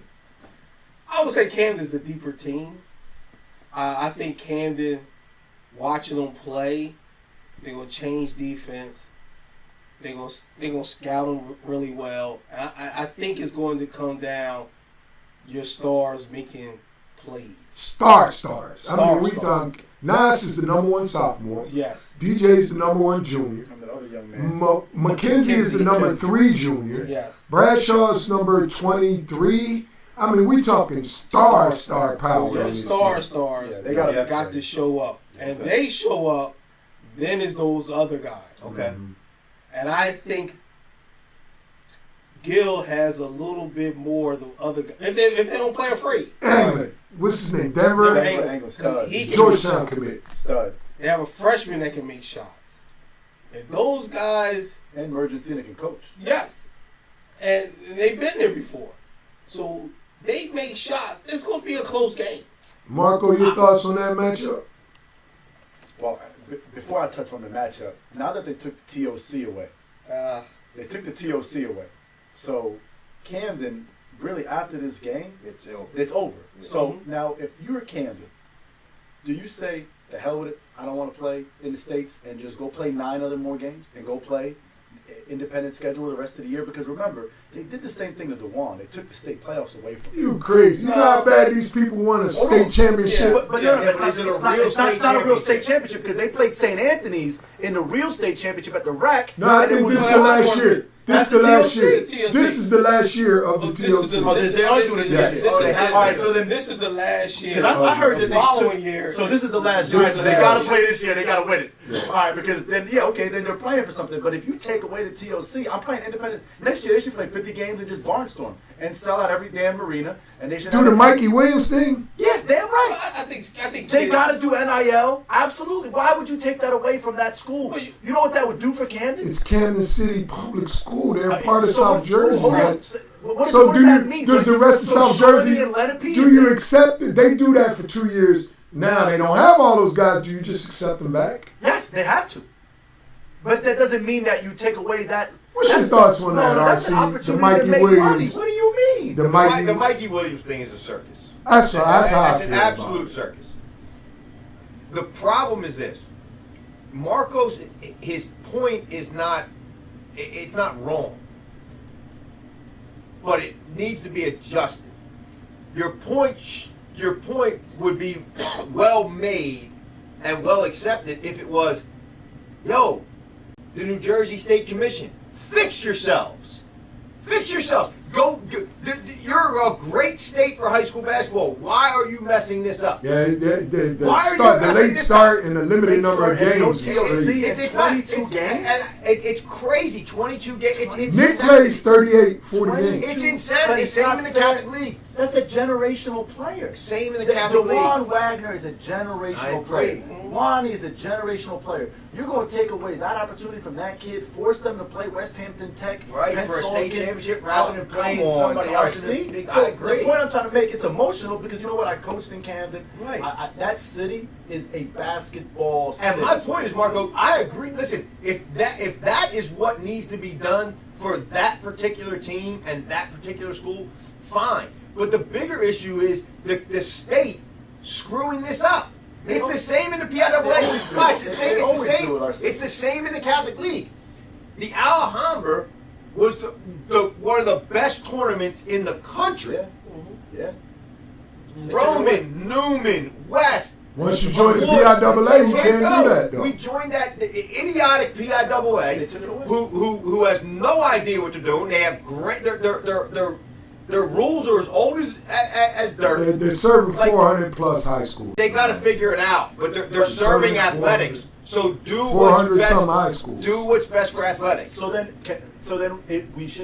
there should be like, you know how in California they have the CIF, and then they have the independents. Correct. There should be, the top schools can elect To be independent. to be independent. Correct. And then they play independent schedule. And then they go right back. And then They they wanna go choose right to go back. back, And go then right back. they don't play. Hey, the all right. playoffs. Somebody on here said Devin Prep is going to make the palestra, dog. So, and then, Give him my Twitter. Someone said Devin's going to make the Doug Haas says Devin Prep will make the Hey, palestra. Doug, one of my really close friends is an assistant for Fish at Devin Prep. I love him. But if you would like to wager, find me on Twitter, send me a DM, we can work it out. And it doesn't have to be for money. It could be a dinner somewhere, whatever you want. Well, but they are a long shot. Marco, let me, because you're kind of, I think you're trying to blend the models here.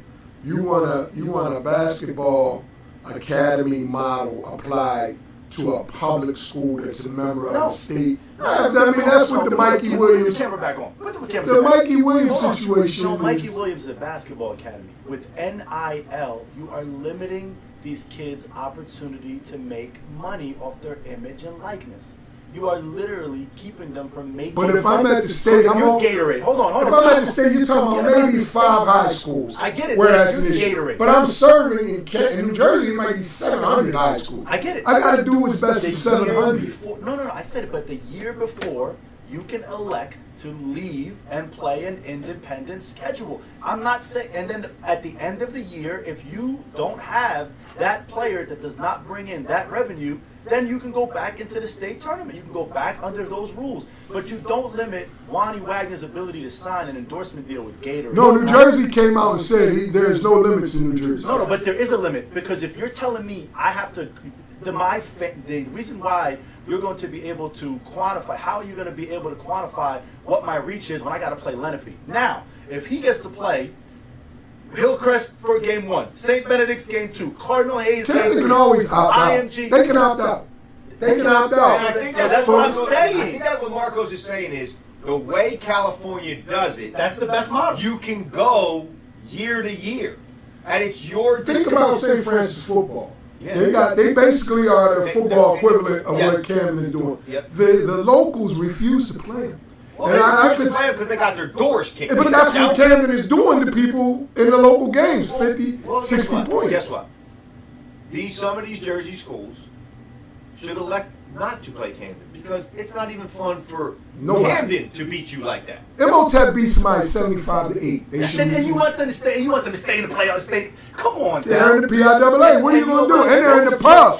Those kids should have an NIL deal. Those kids should play with fan viewership. They should have a live stream that's pay to play. Those kids can do that if they join the basketball academy. Yes, I get it, but Yeah, but the schools the can do school it, and the itself is programs not can do it. profiting off of that. The schools and the program can do it year to year, Del. You guys California really want doesn't. to? You want to take a basketball academy model That's and not apply bad. it to You're charter We're and talking about state? state.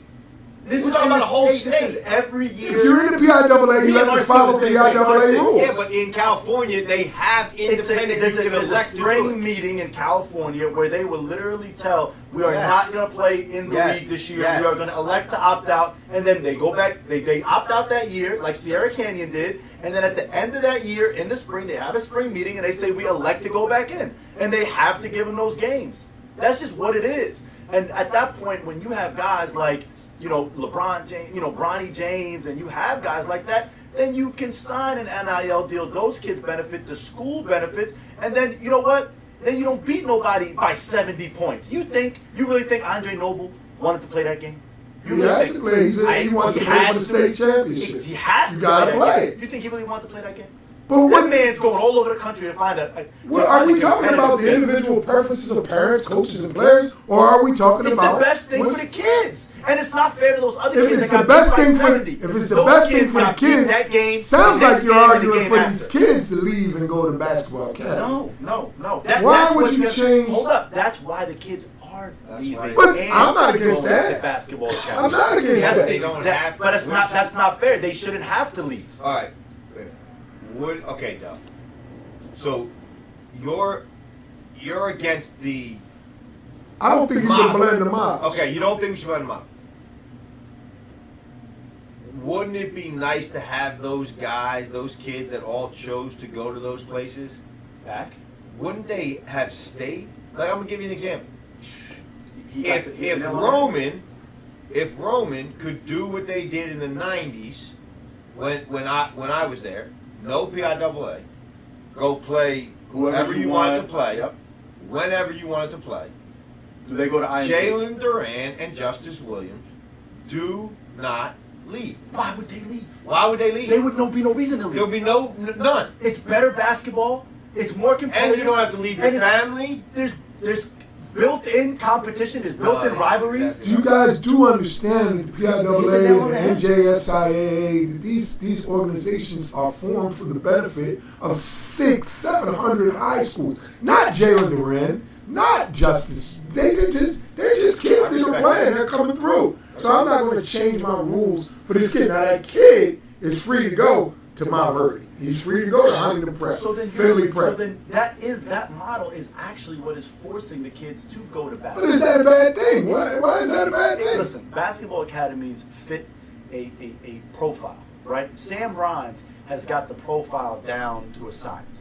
He takes kids that need a second chance, that did not get the exposure, didn't get the notoriety, maybe needs a class or two to get there, and then all of a sudden he puts them out on the national stage. He takes the Philly kids. He'll go to play in Vegas. He'll go to play in California, and all of a sudden they'll be like, "Hey man, that kid's pretty good." And all of a sudden he gets those kids in school. So that's the basketball academy model. The model that I love Sam to death. He's on the low end of the basketball academy model. The basketball academy model is Finley Prep, is AZ Campus, IMG, Montverde. These guys are flying first class, staying in Marriotts and all that stuff. Also doesn't turn down any single kid. All those schools recruit those players. They've got apartments. They've got salaries. Yes. Completely different. Well, let me ask Bass. Sam takes anybody. Let's ask Bass here. Bass, you were on both sides. Now you're now on the other side. Is it hindering the state regulations, not just in Jersey but in Pennsylvania? Are they hindering the growth or the level that programs can get to? Because they can't get there now, where the Romans used to be, and the St. Anthony's used to be, and the Simon Gratz used Let's to be. make it even more specific. Are you worried about? But you've got a national level kid. No doubt. He's only in the 10th grade. You see, Hogarth left in the 10th grade. Duran left in the 10th grade. Justice Williams left in the 10th grade. Are you worried that these guys are going to come after your guy and maybe affect what you're trying to do in your program over the next 3 years? Absolutely. I think if he has a great spring and summer, somebody's going to be in his ear and say what you guys are saying.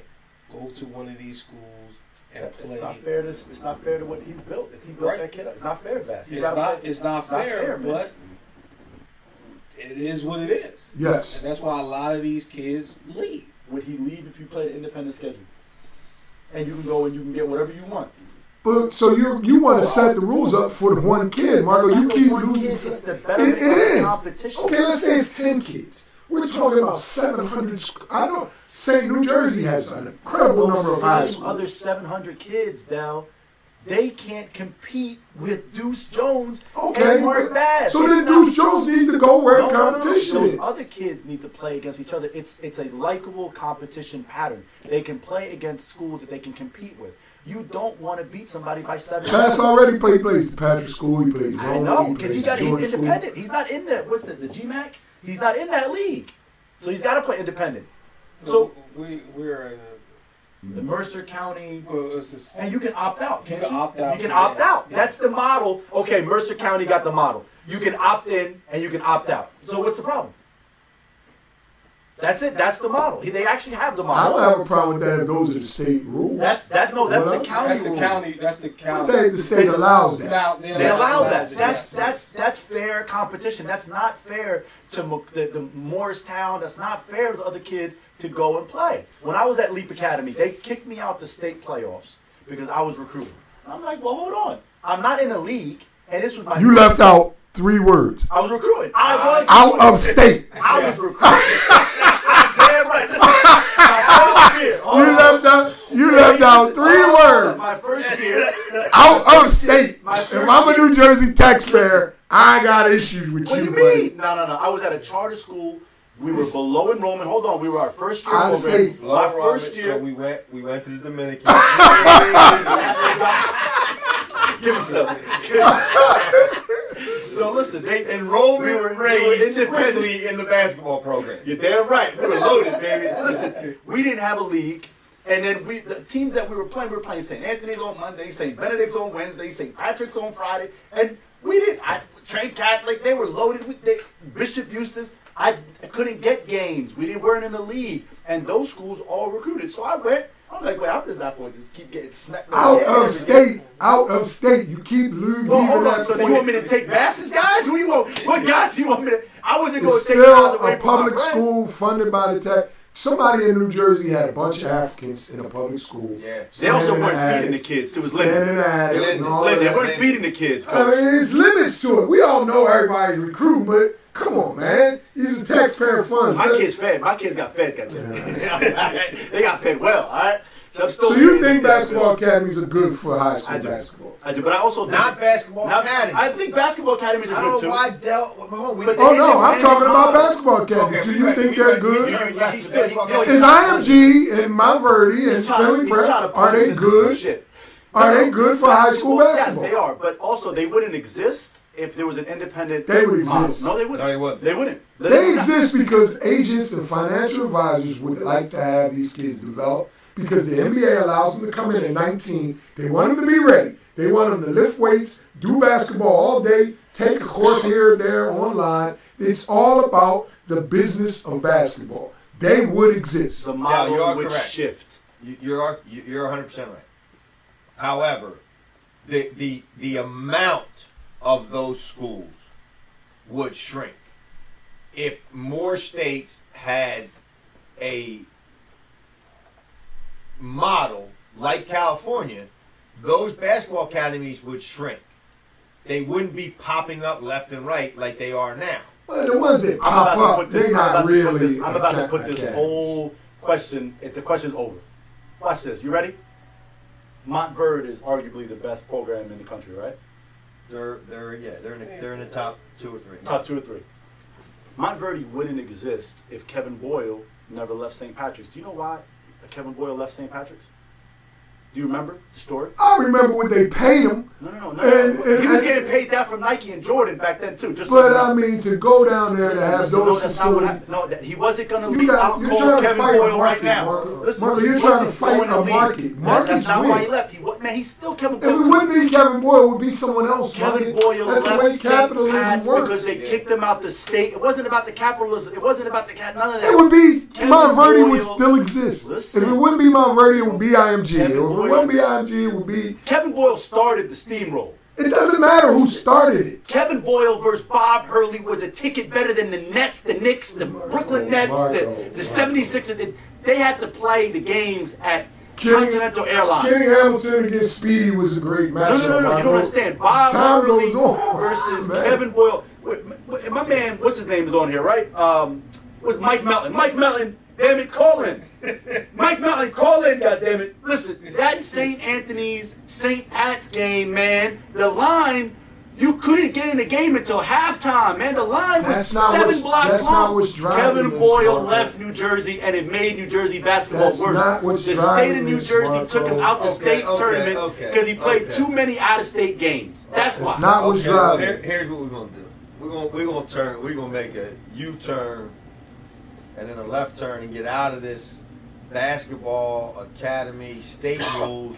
Are they good for basketball? They're good for individuals.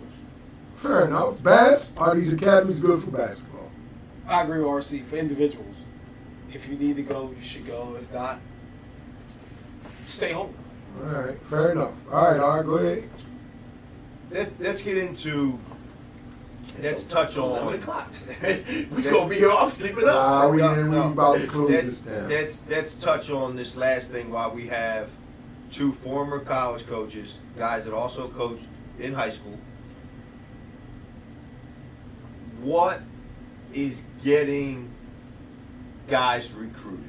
Like, what is the key for these young guys to reach their goals in recruiting, to get to the level that not only they want to get to, but their parents and their mentors and their AAU coaches?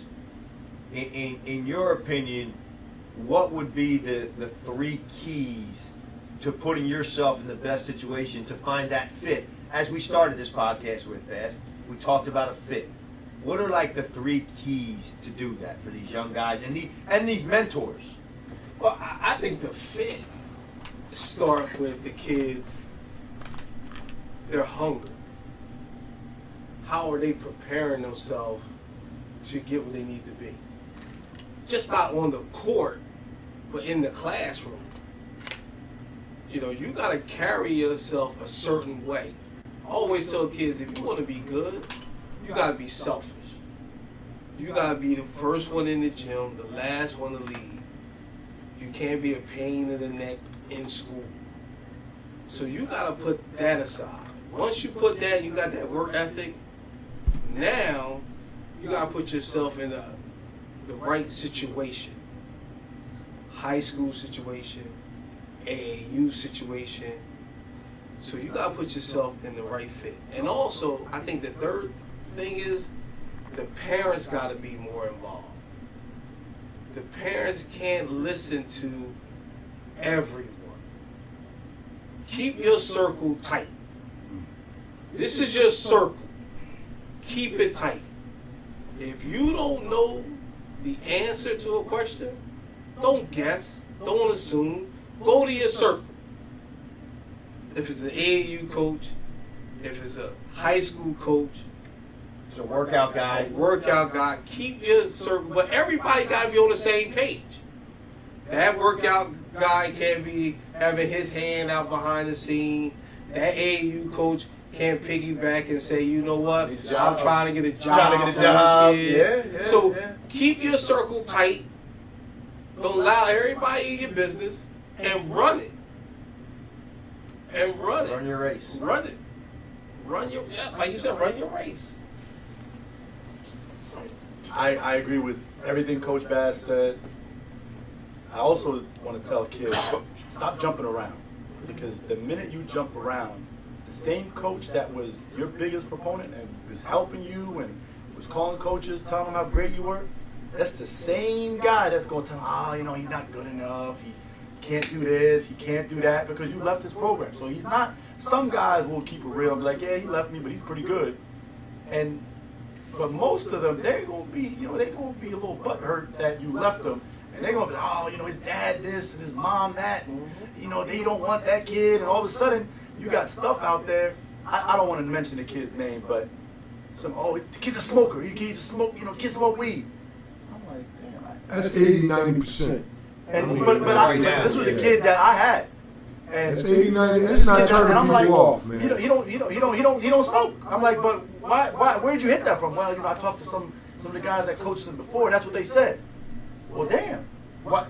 But that's what happens when these guys jump around so much that the same people that were your proponent, the same guys that'll be telling people not to take you because they also got to push their guys and they got to put guys out. So stay loyal. High school, AAU, stay loyal. If you're going to find some competent people, like you said, if you're going to have a circle, trust your circle, ride with that circle. And if you really look at it, the guys that have stayed in their program, like the twins at West Catholic, they stayed and they fought through. They've been there. They fought through that whole stuff. Yeah, those kids got Division I scholarships. And Zion, Zion play wherever he wants. And Archbishop Wood kid stayed there, stayed with Moscow. They're gonna ask one guy. They only got to call Moscow. They got to call his AU. That's it. They got to call 2 guys. They don't have to do the fact check in and the back check in and all that. They don't got to do it. So you know what? You check that box. Now what are they gonna say? You already checked the box. You had to. You go watch him. There's your evaluation. You get his grades and it's done. The process is over. But when you jump around so much, now they got to go in there. Then you go to your head coach. We all been assistants. You had a chance to be a head coach in college, so your assistants came to you. They're like, well, how many high schools he been to? Well, damn. Well, how many? I was at Holy Family. Or looking at that transcript.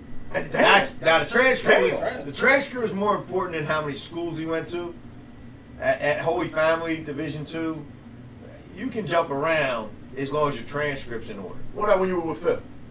I was never with Phil. Well, okay. What if you were helping Phil with a guy?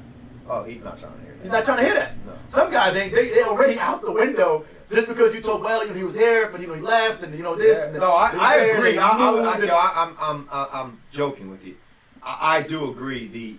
The loyalty to an AAU, and Skip talked about it earlier on this podcast. Being loyal and being able to build a group and build a camaraderie and a comfort level with everyone around you, summer after summer, fall, winter, spring, with your high school teams, it makes the game easier, and it makes you a better player. I mean, you're going to get enough competition if like Bass said, you have drive and you have a work ethic and you're motivated. Yeah. And that's contagious. So, but if you keep jumping around, you get lost in the shuffle. Nobody get a feel for you either. And then you get different styles of play. They can't really build around you. Nobody knows, what they're going to expect. Yeah. And then, honestly, like when I was at Rice, if there was 2 schools on the transcript, they were okay with it. If there was a 3rd school on the transcript, it was done. It was done. There was no opportunity for me to even recruit you. So then, I go to my head coach. Well, coach, can you go to admissions? And he's like, yo, this conversation's over. So, and then I would have to tell kids, like, I can't recruit you, man. You've been to too many schools. You know what I mean? And then some schools, they're not going to care. But, 75, 80% of schools, if you're not in the BCS, they're going to care about how many schools you went to. Well, I appreciate it. There's also, you guys are looking at it from one perspective. I think the other perspective that one could take here is just to understand that, as in all things in this country, there are markets. And sometimes if you're going around and you're trying to sell something and you're trying to sell your basketball services, you need to have some understanding of the various markets. And that's why I'm glad that Steph called in today, because he introduced me a few years ago to a market that I really wasn't aware of at all. I have a pretty good understanding of mid-major, low-major, high-major. I know what those guys are looking for. I can look at a kid and say, hey, you know what? Hop out of Washington would take this kid, or Phil at St. Joe's would take this kid. I understand that. I had no clue what these guys would be looking for at the NAIA level, and I had no real understanding of how large that market is. Our kids need to gain a much better understanding of the market and stop being dismissive towards schools and programs that do not fit what their friends are talking about. I got guys, seriously, man. Justin Paz, Robert Smith, Justin Anderson at Kutztown, Mo Williams at Kutztown. There's some guys playing D2, man. Damir Montague. Yep. It's kids that, and then went to Lockheed. These guys out here couldn't hold their jock, man. They talking about, I ain't considering D2. I'm like, dude, I know some D2s you wouldn't get in. You wouldn't get off the bench. But that doesn't mean we can't find you a scholarship. Find them a spot. Find them a spot. So I would encourage people to gain just an increased knowledge of the markets, understand the little subtleties and nuances of the different markets. D1 is one market. Really, high major is one market. Then mid majors, then low majors. Then HBCUs is a different market. D2s is a different market. D2 HBCUs is a different market. D3s, if you're a high academic kid, they have their own market. Yo, you can get money over there, especially a black high academic kid that can play basketball. No doubt about it. Johns Hopkins and Swarthmore and Bates and Colby, Oberlin, they become realistic options. So many kids, I know kids with 1,300 SATs playing in JUCOs right now. For no reason. Because they're chasing Division One. And it's a parental choice, and the kid makes the choice, and it just wouldn't be my choice, So I really appreciate this first one. I didn't think we was going to go 2 hours. Yeah, as we're wrapping up, this is what we're going to touch on for everybody, for our viewers and for the future. We had a plan here. High school basketball, Catholic League, all those things. We will not forget the Interact League. We will not forget the PIAA and District 1 as it gets rolling in the suburbs. we will touch on those subjects. The Friends League, Friends League. Allentown Reading is rolling. Allentown and Reading. We'll get on you and we'll touch. Anderson. We gotta talk about. We'll touch on that. And then the next episode for sure, we'll have a heavy college basketball segment because we're going to get down to crunch time here, talk about who's on the hot seat, talk about who's going to get the tournament. You going to talk about that hot seat. And then, I'm not. I don't want my hand burnt. Yeah, you don't have to touch it. Gonna be like too much. And then we'll talk about the teams that need to have strong Februaries and maybe a big let's run in close. March. Let's close out like this. Give me one guy, local guy. You don't have to be playing local. That will be in the NBA next year. Isaiah Brockington. That's two different ones. Bash, you got one? Gillespie. Okay, we got three. Wong, Brockington, Gillespie. He'll be there. All Catholic League kids. He'll be there. All Catholic League kids. And I'll tell you what, I watched 2 of Iowa State's last 3 games. They were getting hammered tonight by Kansas in Ames. Isaiah Brockington. Now, I watched him. I recruited him a little bit. He has transformed himself into a scorer of the highest level, and he can score in so many ways. Like, that dude has really, really gotten better. He's going to make money playing and he defense, is going to make he can guard people, That's how they're going to pay. But he can score. He has made himself into a scorer. He can guard. The NBA's not paying for defensive players. Well, I'm going to go out on a limb and give y'all a name nobody's even thinking about. Jalen Durant. Yeah, Penny, you can kiss that one. Throw that penny in the fountain. That one's over. I might be following him to the NBA. Jalen's not hanging around. All right, well, gentlemen, I really and then we got appreciate it. put the camera back on me because Put the camera on me. People, that's Marco Morcos in a nutshell right there. Put the camera on me. Hold on, let me zoom in on you, buddy. Tume Anderson, thank you for the work that you've done with Executive Academy. It's sad to see you leave. I'm happy for you, brother. I know you're moving on up and moving to some other stuff that you're doing, but I'm sad to lose you. All them kids are sad to lose you. The Executive Academy families are sad to lose you. I appreciate you bringing us there. That's been a home for us for the last 2 years. I can't thank you enough. Jason Boggs, you put me in contact with Tume, so I want to thank you too. But Tume, thank you for what you do for those kids, man. And I wish you the best at your next time.